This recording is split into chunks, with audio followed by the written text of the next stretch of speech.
called the Taycan, and as you'd expect from a Porsche, it isn't slow. This battery-powered four-door sports car can generate a monstrous 750 horsepower. And as you'd also expect from a Porsche, it isn't cheap.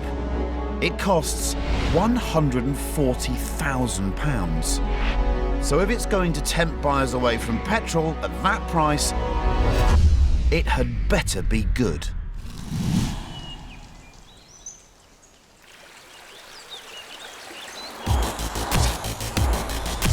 Special moment this, and I mean a really special moment, because Porsche make arguably the best internal combustion engine cars on the planet. Expectations are high. And while the Taycan follows the familiar battery under the floor, motor at each end recipe used by every other fast electric car, it has to be said, this one does feel a bit different. From the start, it feels like a Porsche. The driving position is low, the seat is just pinching my kidneys, the steering wheel is familiar, and it's so quiet.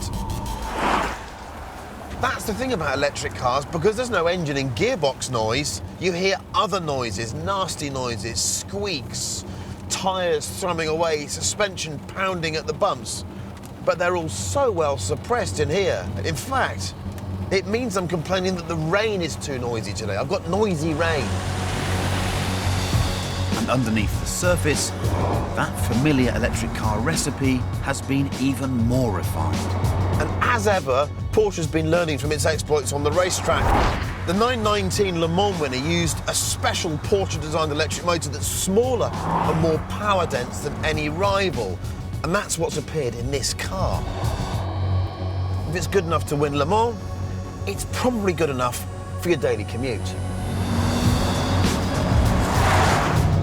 Oh, I mean, that is so fast. You put your foot down and you're in another dimension. And the ride comfort is superb. This is the most comfortable Porsche ever, by some margin. But perhaps the biggest news of all is that this Taycan might just have the answer to the electric car world's greatest dilemma: charge time.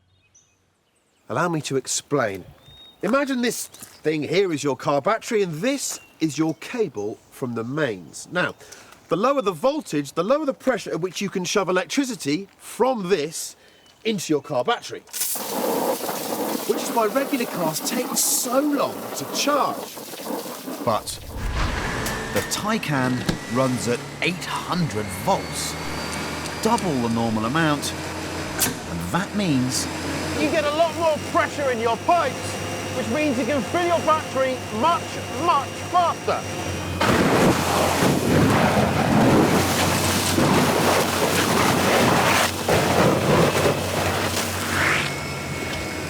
You get the idea. To put it another way, find yourself a 270 kilowatt charger and you can add 200 miles of range in just over 20 minutes. 200 miles of range in the time it takes to have a sandwich and a little comfort break. It's dead impressive, isn't it? The only problem is, do you know how many 270 kilowatt chargers there are currently in the UK? 4. 4. It's not much, is it? Once again, electric car technology is miles ahead of infrastructure. And do you know how long it would take to charge this thing if you plugged it in at home? About a day. And there are a couple of other problems with the Taycan, starting with its size. It's not a 5 Series sized car or a 3 Series sized car, it's sort of in between, which means the back seats really aren't very big at all, and the rear shelf is really high. I mean, there must be some electrical gubbins under there, which means there's a tiny pillar box view out the rear. And then there's the name, because this fastest Taycan is called the Turbo S. You can't give an electric car a turbocharger. That badge is fake news.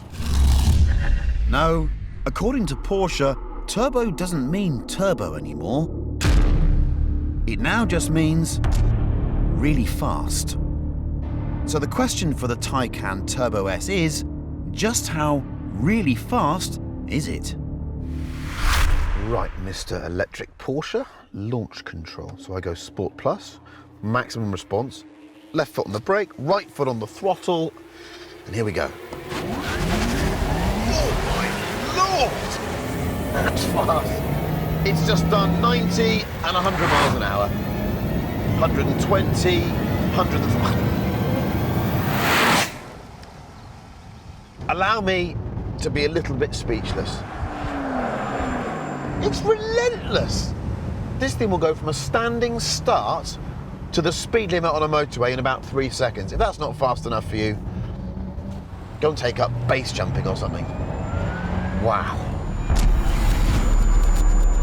And while most electric cars, after that sort of launch, have to go and cool down for a bit before having another go, with its higher voltage and clever motors, the Taycan can do the big acceleration thing again. Wow! And again. That's 120 miles an hour. Jeepers! And again. Oh. It hurts my kidneys. Better still, Porsche has pulled every engineering trick in the book to make sure the Taycan is also like no other electric car through the corners. It's got rear wheel steering, it's got torque vectoring, it's got electromechanical roll stabilisation. The upshot is, he goes like a Porsche around a track.